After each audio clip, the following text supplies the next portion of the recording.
single hook, so that's got to be the way forward. Trebles aren't really working, so today we're on another new water.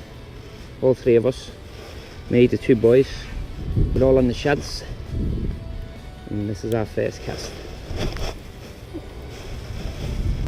Don't keep casting to the same place, Lewis. What you want to do is cast to the right, to the middle, and then to the left. Try and cover as much water as you can. So we come here yesterday, a couple of guys carp fishing, but they'd said that someone had an 8-pound pike out yesterday on the lure. But we've just come down in the afternoon just to get the last hour or two before sundown. If you're looking at me setup, you might see I've got an unconventional reel on the lure fishing. This is actually my bait runner when we go carp fishing. But yesterday we were out somewhere else. I didn't take the camera yesterday, and my spinning reel took the knock. Just the barrel come off the spool. It's going back to the shop because I've not long had it.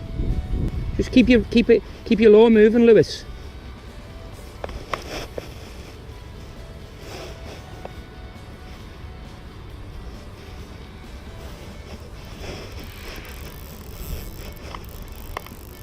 No, I think it's a snag.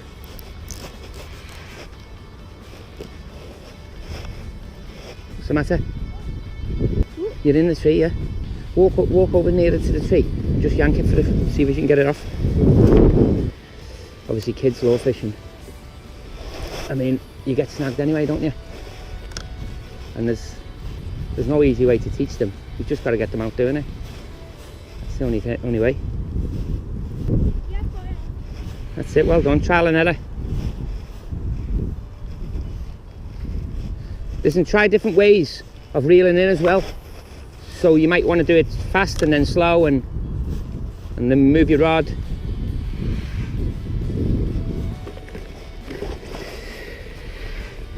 So it's not a massive lake from my plan, really. Yeah, I'm going to just have a go in the next swim now. Is to go around the lake with this lure, and then I'll probably put a different rod on and cover a couple more different swims. I love it when you come to a new lake and you see parts and you think they look inviting. Just gonna have a couple of casts in this corner.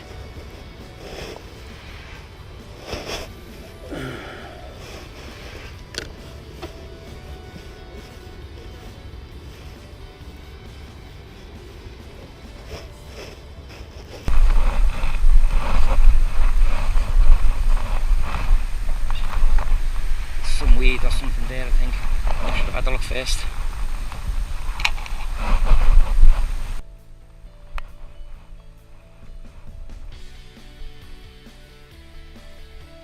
Oh, hello, we're in. Didn't even feel that tea. Got one here, Brad.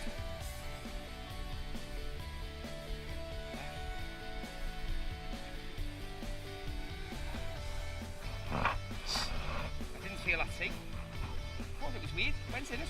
Brad, get the net. Net for me.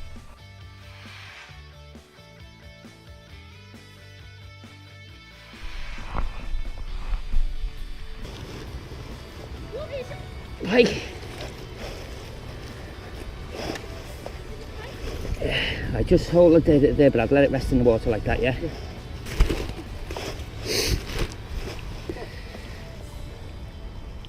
That's what I doubt. Look. You always come out, don't you? Yep. Well, they don't always come out now, but it's only a single hook, isn't it? Are you holding it or? Yeah, we'll get a picture. Whereabouts do you? Under there, see there? Yeah. Up to there, watch. There we go. Yep. Yeah, go back further back. Yep. Yep. Okay, we'll put this little fella back. Yeah. Little torpedo. So he's ready. There he goes. Watch it, it'll dart off in a second, watch. Is that when it knows it's safe? So I just said about coming to a place where you think, oh, it looks good there, and then first cast, there we go. I didn't even feel that tea. yeah, when I cast that out, it literally went as soon as it went into the water, and I thought it was weird.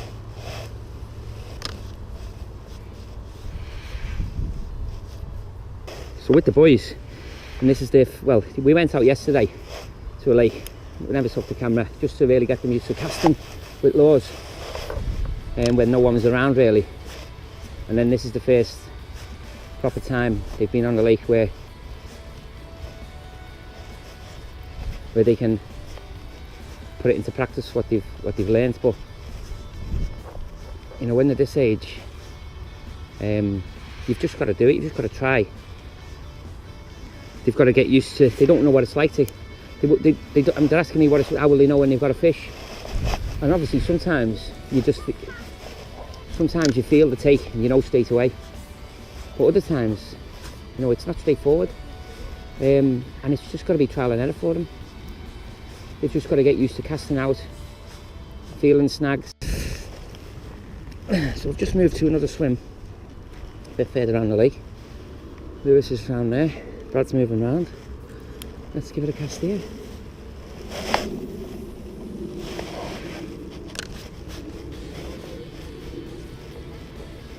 What a lovely day. We got up this morning. We were going to go carp fishing, and it was absolutely dancing down. And we'd said if we don't go carp fishing because of the weather, then we would go out late afternoon and do this. And now the weather is absolutely blue sky, sun on my back. Lovely.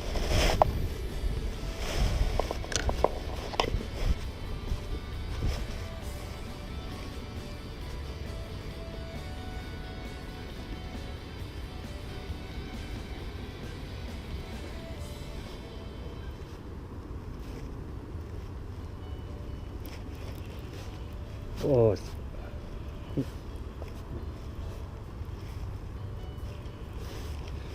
no pasa.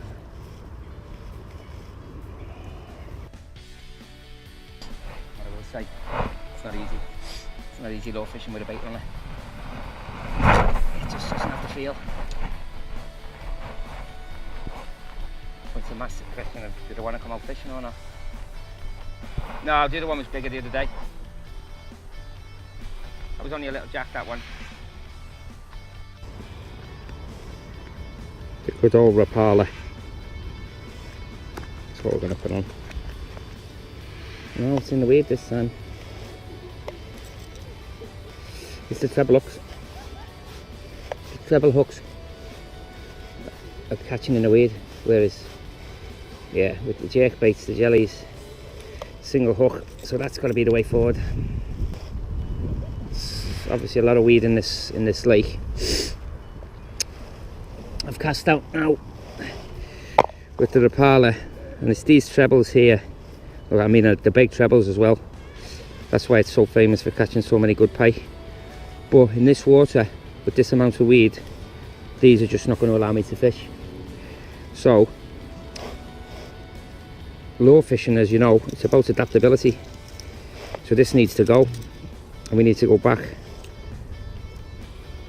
to the jelly with the single hook on the top, which will allow me to still fish around the bottom and through the weed, but without getting it snagged. So that's what we're going to do. So we've come back to one of these, a jelly, just a single hook. I mentioned because of the weed in the lake, the trebles aren't really working, so hopefully this will do the job.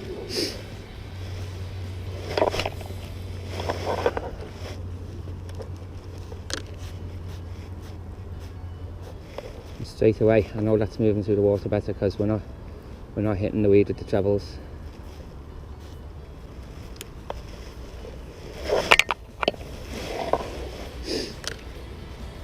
I know you probably can't see it on the camera, but I've got a pair of, well, you can't see the lure on the camera, I mean, as it's coming in close. You might be able to catch a bit of it in a minute when it gets close in, but I've got a pair of polarizing lenses, and they're actually Corda ones, and I've got to say, I can see this lure from about 20 yards away. and it's great, and you really can't pike fish without a pair of polarizing lenses, because a lot of the time you can see the lure getting followed, and that's what you want. So if you are pike fishing, lure fishing, you don't have a pair, you need to go and get some. That's basically what I'm saying. Listen, you're picking places where your trees, you've got to sort it out. Just get it out. There's a full lake of places here, and you seem to pick the ones where the trees are.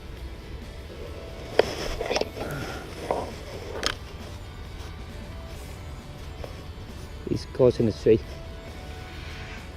You might think I'm... Oh!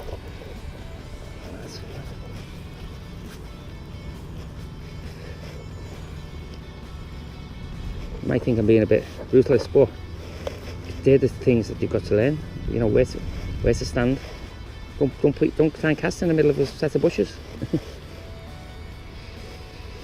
So they have to sort themselves out, and then they learn not to do it again. You can just see on the surface there, just where I'm pointing my rod to there, it looks like there's a patch of reed there and a patch of reed just there, and what I'm trying to do is go between them.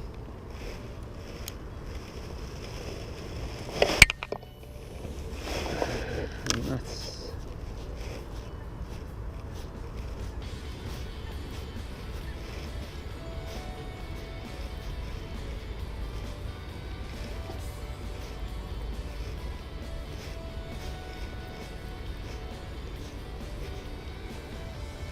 think like a pike. He's probably sitting in between the weed, waiting for a little fish to go past.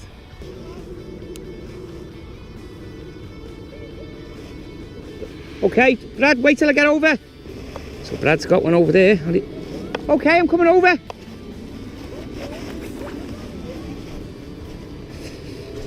So Brad's got a fish on the other side, and this will be his first pike. I've got to make the dash.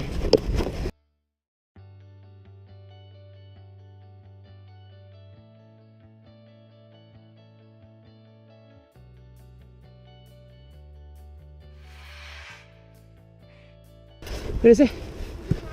Are you messing? Where's the fish? You're out of order, Brad. I've just ran all the way around the flaming lake. You two, I've had it with you. You went, started, it wasn't close. I know, but I can hear